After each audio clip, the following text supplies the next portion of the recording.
Sophia. So we come to an end of the talks by our speakers. We'll make the house open for question answer session. So if you have any questions, you can ask any one of our speakers. There is another position. So you spoke on peace, no? That is a question to you. Is it there is also another position from the Islam that they have to wage war. They have to wage war against the unfaithfuls. Can you say something? Position in the Islam. The question is that there is some concept in Islam that Muslims should wage war on the unfaithful. First of all, I must say that there is no such concept in Islam. There is no such idea in Islam that it is Muslims' religious duty to wage war on non-Muslims. As Razia has explained very well, war can be done in only one circumstance, and that is when a Muslim state experiences aggression from another state. Muslims are not allowed to even go and do aggressive war. So there is no concept of holy war in Islam. It's very important to understand. There is no such holy jihad which they have to do for the sake of religion. And it must be, I think I must also emphasize that Muslims often think that Islam is in danger and they should wage war to protect and preserve Islam. But our founder has often said that Islam does not need any protection from Muslims. Islam is an ideology, and that ideology exists in the Quran and in the sayings of the Prophet. Anybody can go and read. So clearly there is no such concept of waging war on non-Muslims just because they are non-Muslims. There is no such concept. Rather, if you read the Quran, you will see that the Quran considers all people as humanity. When the Prophet started his mission, he addressed people as An-Nas, which means "O people." He did not say "O non-Muslims," "O kafir," "O deniers," "O disbelievers." And one more point I want to say is about war, is that war can happen.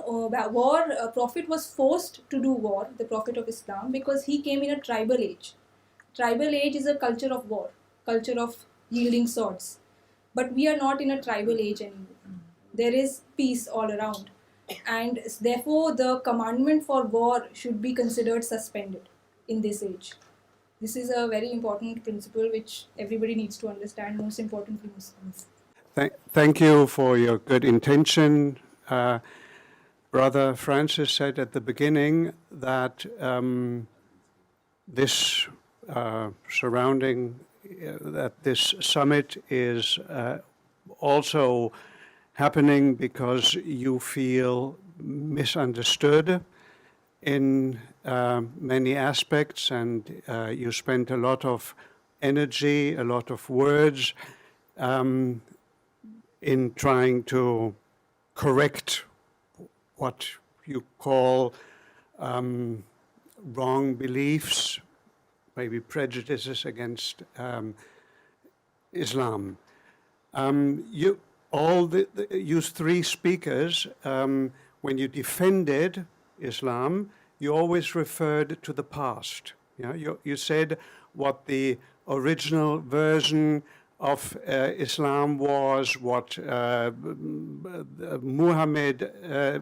Prophet Muhammad said, but to make it very short, I believe that the main criticism against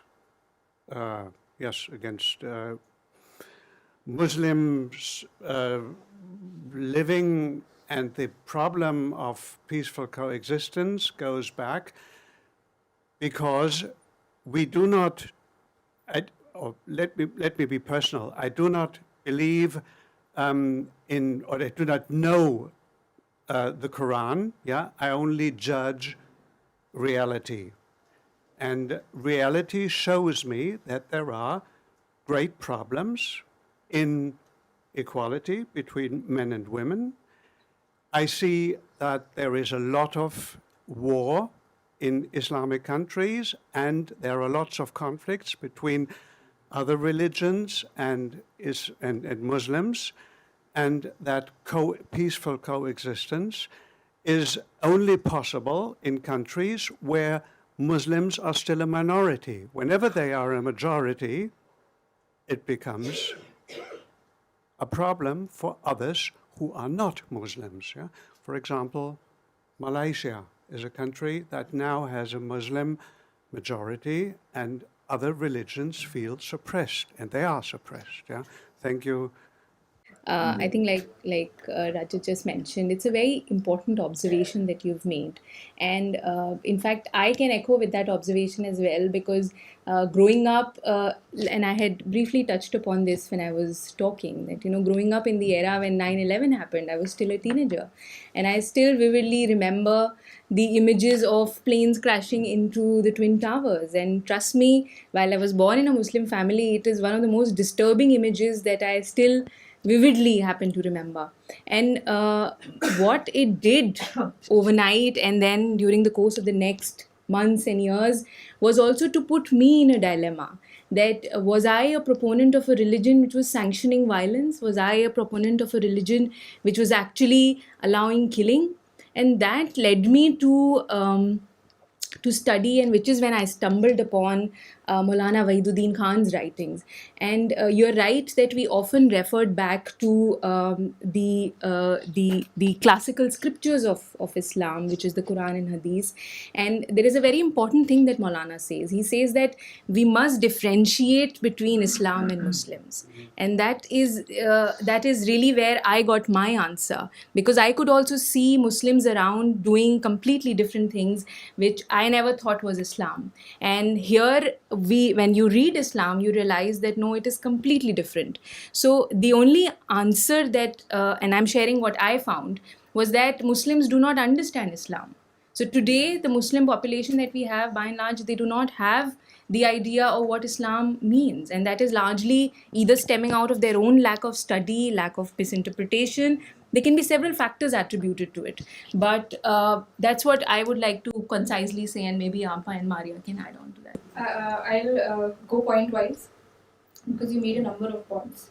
The first point was about equality, lack of equality between men and women. You see that there is no equality. So I will say that that is not really a result of Islam. It's a result of Muslim culture. Muslim societies generally do not favor education for their females, for their women, although Islam believes a lot in education for women. So there are many other Muslim societies where women are educated, and you will see that they are involved in every field of life. So it is actually a matter of education, not a matter of Islam lack of equality that Islam gives. The second point, you said that there is a lot of war and conflict in the Muslim world. But it's important to understand that when you study these wars and conflict, you will realize that these are generally fought for political reasons, political interests of different countries, and they give it the name of Islam. And I was reading very recently that there was a Muslim leader, a prime minister of a Muslim country, who was explicitly secular person. But when he waged war with another country, he started using Islam to mobilize the masses. So that's a misuse of Islam. Another point that I want to make is that you said that we are defending Islam. I don't think that we are defending Islam. I think there's a massive misinterpretation, a political negative interpretation of Islam. Since you live in the Western country, you would know that there are so many Muslims who go about giving hate-filled, inflammatory speeches against the West, and they radicalize the masses, the Muslim masses. So what we as an organization are trying to do, we are trying to counter that. We are trying to give them a positive spiritual interpretation of Islam. So we are doing the work of de-radicalization. We're changing the mindset of Muslims. The third point that you said, that whenever Islam is a minority religion, it's peaceful. It's a majority religion, it's not peaceful. Now that goes back to I think you have to go into Islamic jurisprudence or Muslim jurisprudence, which developed much after the Prophet's death. And it developed in a period when Muslims were politically dominant. So many things in that jurisprudence is actually not according to Islam. For example, I mentioned that the world is divided between Darul Islam and Darul Harb, but that principle is no longer valid, because even in a Western country you have all the freedom to propagate and to live by Islam. So we have to abandon those principles of Muslim jurisprudence. Secondly, you said there's no peaceful coexistence between Muslims and other communities. But maybe this is a recent phenomena due to the political interpretation of Islam. If you go back in history, in Islamic history, when the Muslims moved forward from Arabia, where it started, and they went into Syria, Egypt, Iraq, Iran, the subject populations were allowed to retain their culture, their tradition, their religion. They were not asked to convert en masse, and they were not coerced or forced into the Islamic religion. So we have a very good example of Muslims being rulers, being the majority, being the the emperors, allowing the subject populations or minority, as you said, to continue in their religion, to continue in their beliefs and their faiths. So I think it's very important to educate not only others but Muslims about Islam. I myself, as Razia was saying, that she didn't know so many things about Islam. Even I didn't know. I may have not been actively violent, but passively I believed in the idea of armed jihad, idea of violence. It's only after reading, after studying and educating myself was I able to understand what Islam truly stands for. I would like to address. I like your work, and I think it's very important. And maybe it's not the majority in Islam, but it's an important part of it. So, my question goes in the direction you, Maria Khan. You mentioned at the end of your paper how the Muslims can learn from the West. The question to all of you is there something that the West can learn, something specific the West can learn from Islam? You even said the Islam is dependent on the West. Is there something where the West is dependent on Islam specifically? What do you think about that? So I feel, as I did mention, that what not only the West, what any reader of the Quran or any person inquisitive about Islam can learn about Islam, learn from Islam, is spirituality. And we did not dwell a lot on spirituality in our talks, but Islam believes in a very special kind of spirituality, which is contemplative spirituality. So Islam does not believe that you should go into seclusion inside a room, do certain special practices, and then feel that you are in some way connected to God. So Islam believes that you should live in the world, in the midst of people, and develop your spirituality through that. So, for example, the tree, the Quran gives the example of a tree, and it says that the tree is very much like a true believer. And what does the tree really do? A tree takes so many things from the outside world. It takes sunlight, it takes water, it takes minerals, it takes carbon dioxide, something which is considered a pollutant, and it gives out oxygen, it gives out greenery, it gives out shade, it gives out so much. So that is what a true believer has to be. That is what is Islamic spirituality. The tree represents Islamic spirituality. That is, you live in the world, you face unwanted experiences, you face unpleasant situations, but you convert them into positive experiences, and you give out positivity and well-wishing to people. And also Islamic spirituality, as I said, also focuses a lot on discovering God. And in Islam, the word that is used for discovering God is called marifat. It means developing a close relationship with God through your contemplation in the universe. You see the vastness of the universe and discover God's majesty, see the intelligent design in the universe, discover God's wisdom, and even in your own lives, reflect on the blessings that God has bestowed on you. So all this develops a deep love for God in you, and this is what Islamic spirituality gives a lot of focus on, and this is what I feel is special about Islam. And I think if I am following Islam today, it's because of Islamic spirituality. I have got nothing to do with politics. I don't care if Islam Islam has a political interpretation or not. For me, what is most important is that my spiritual side should be addressed, and Islam addresses that spiritual side, and that is why today I am following Islam. Let me say at first that your word impressed me a lot, and it gives me hope for the cooperation in the future. But it has a question for me: who is the reaction about your work in the Islamic world? Who supports you and who is against you? Who is the reaction? So, I think at CPS, the journey of CPS began in 2001. And I would just say that we've only seen one direction, which is gaining friendship with people all around the world. So we started with a chapter being in Delhi, and now we have chapters all over the world. We have a chapter in US, in Africa, in Middle East, in Asia. And the interesting or the most important thing is that as we are reaching out to people, we are talking about the ideology or the true face of Islam. So just like all of you have responded so positively, and you are saying that you are doing a good work, how did this happen? It happened that you all happen to be here. We are exchanging our thoughts, our ideas of what Islam is all about. So as we are taking this through social media, through our friends like you, Father Francis, people are coming to us. Yes, I mean there have been some reactions, but those reactions are mainly from only that section which is politically motivated, or which are which have vested interest.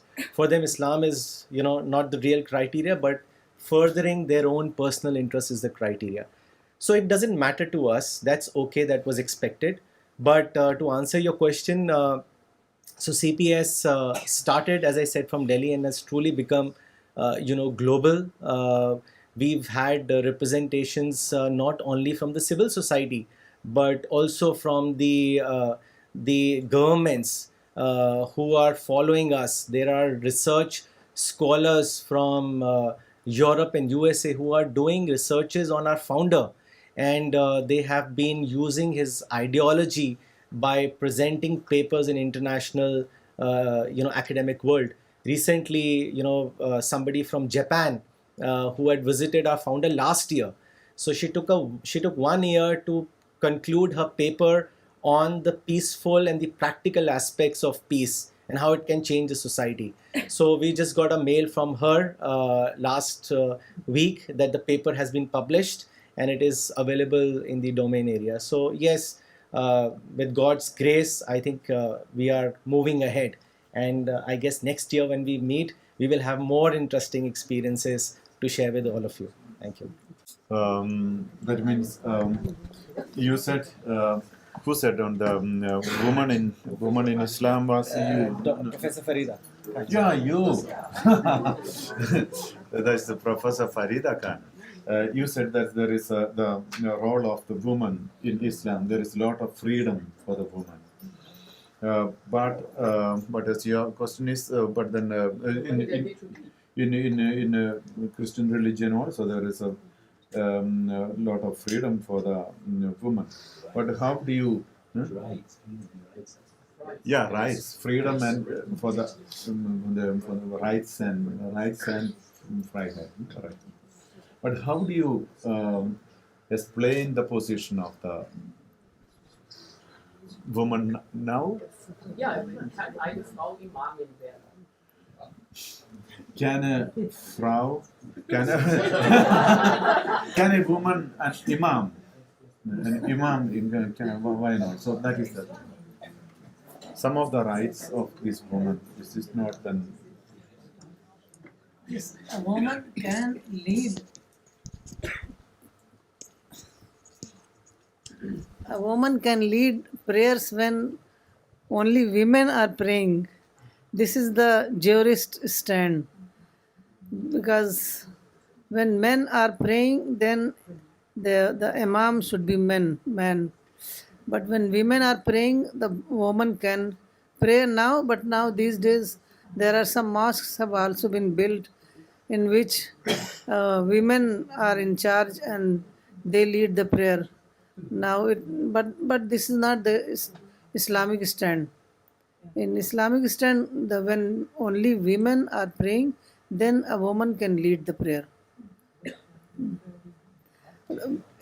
I wanted to say that she has freedom in all other activities like business activity, job activity, and other activities, matlab in religious activities.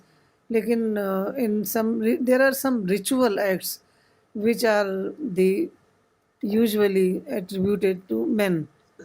It is usual the men won't accept women.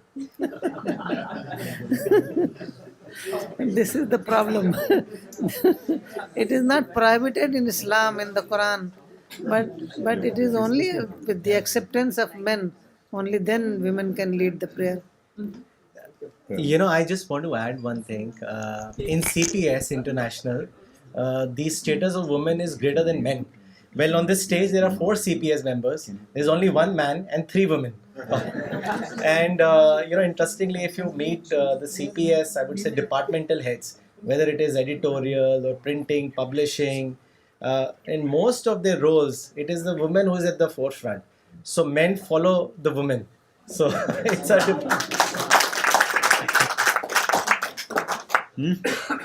Okay, so I think we've had a wonderful session with all of you.